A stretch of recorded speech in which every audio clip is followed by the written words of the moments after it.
Hi, friend. Welcome back to the Postmortem series on Color Jumper. Today I wanted to talk about the Color Jumper mechanic and both how it kind of came to be, as well as the concept behind it and how I actually make it work. Now, I'm not going to be going into detail about code in this. I'm going to be talking about this in more of the abstract, but I think that it's still important to kind of understand how I worked with this and the obstacles that I had to overcome when doing this project. So I'm going to bounce over to Color Jumper real quick, and I'm in Unity right here. I'm using my development build, and I'm going to very briefly talk about how the mechanic works in general, in case you're not familiar. So in Color Jumper, you are a block with 4 different colors, and if you touch the platforms with the correct color, the platform is solid, and if you don't, you fall through. And that is basically the entire mechanic. You're allowed to rotate in midair, and it creates a lot of interesting mechanics throughout the game as a whole. This idea came about because I was messing with a lot of platformers at the time. It was mostly related to a game called Ink by Zach Bell Games, which is similar to Super Meat Boy, except for the blood splatter from Super Meat Boy kind of paints the entire level, which was a very interesting mechanic that involved a lot of colors.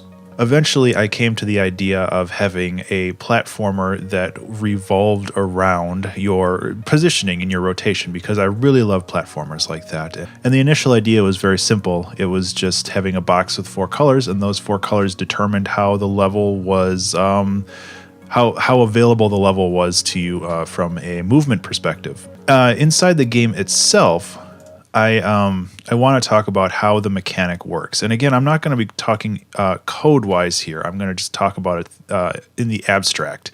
And the core movement for Color Jumper actually comes from Sebastian Lage, I think, Lague, Lage's YouTube series on creating a 2D platformer. And I will have a link in the description for that. The core mechanics of this game for movement come from that 2D platformer engine that he talked about.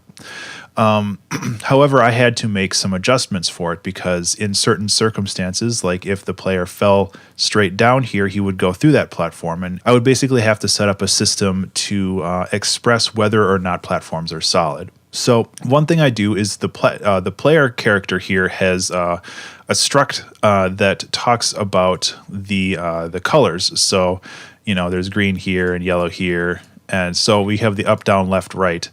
And that allows me to basically pull the player and see which edge is touching which side. And what happens every time you move is there are raycasts that shoot out on the left side first and then down. What happens is if the raycast shoots out and it finds a block, it checks that block's color. And if that block has a color of gray, black, or the color that matches here, it tells that block to turn solid, which also increases the opacity, the alpha, up to 100%.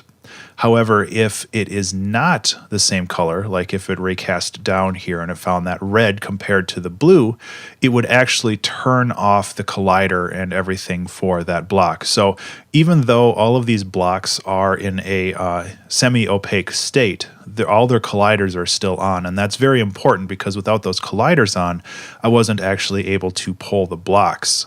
So I have a couple other things, because these turrets right here, these guys still need to find a way to target the player, and if these colliders are on, that can cause problems. So I have a couple booleans inside of each of these that allow me to pull the blocks in different ways to make sure things work. So on top of the 2D platform engine that Sebastian set up, I set up a bunch of conditional statements regarding the player's movement, which way they're going, and how to pull between a colored block and the player's color, and whether or not we should turn these blocks on or off. So what happens is, if for some reason the player is moving very fast, which doesn't really happen very much in the game, but if the player is moving very fast, it goes out and finds that block, and it turns off that block. And if it does turn off that block, it actually raycasts again, and it basically goes out until it finds a solid block.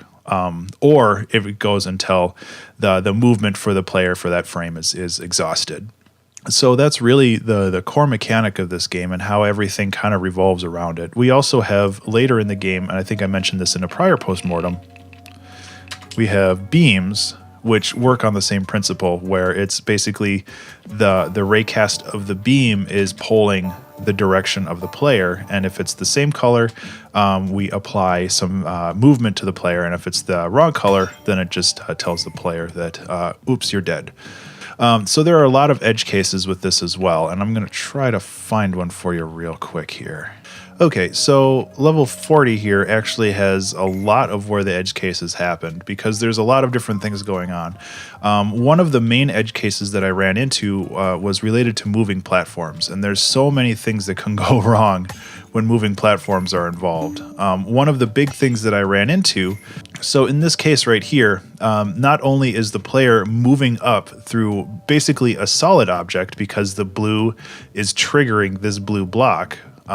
So the first edge case I had was that I wanted to make sure that even though the object was solid, you have to have a connecting solid object on top. After that, the next problem I had was since this raycast right here, because it raycasts from the corners to make sure that you fall through the platforms, if this raycast right here was causing problems saying, oh, the player's fine, so just keep going, because this was a transparent block. This blue was transparent, and even though the gray wasn't transparent, it was causing issues with the player not getting crushed right here. So I was running into some severe problems with edge cases just overall. So even though the general code for Color Jumper is pretty simple, there's so many issues with edge cases and everything else going on that there was a lot of problems with that. And even up until post-release, actually, I was still running into edge cases that I had to fix, but I'm 99% sure I squashed all of them at this point. And that was a very, very important milestone. The fun part about this mechanic is that it allows some very interesting movement mechanics as well. And I wanted to show one of my favorites right here. So what's happening right here is the player is moving down and to the right. And what's going to happen is, since the player is moving right, this blue is going to pull against the red and say, okay, so this doesn't match, so turn off the collider here.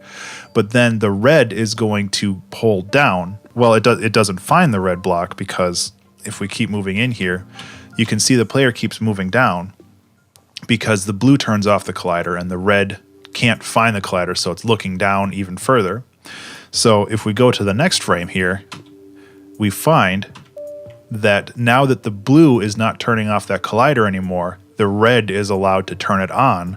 So it creates an interesting movement mechanic. Oops, I jumped too early there. But it creates an interesting movement mechanic where you're able to jump off of platforms.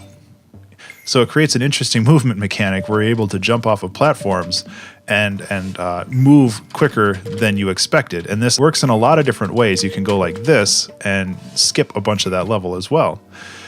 So I really, really like the movement mechanics in Color Jumper. It was a lot of fun to find interesting ways to manipulate those mechanics. And yeah, I mean, that's really all I have for this one. I just wanted to talk about the mechanics just in a general sense, because there's so much going on here. Even though it's a simple idea, the edge cases and turning on and off the colliders and making sure things are solid and not solid depending on the turrets or any other mechanics that are happening at the time.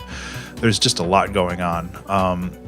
And yeah, that's all I really wanted to talk about this one. In the next episode, I wanted to talk about the soundtrack. And the soundtrack is actually really interesting as well, because it was all inspired by one audio sample. So I think that that's going to be a really fun topic as well. I hope you enjoyed this little postmortem episode. I will continue to make these, so consider subscribing to this channel to get more information on new things coming out and other weird music stuff. So take care. Thanks for watching, and I'll see you later. Bye.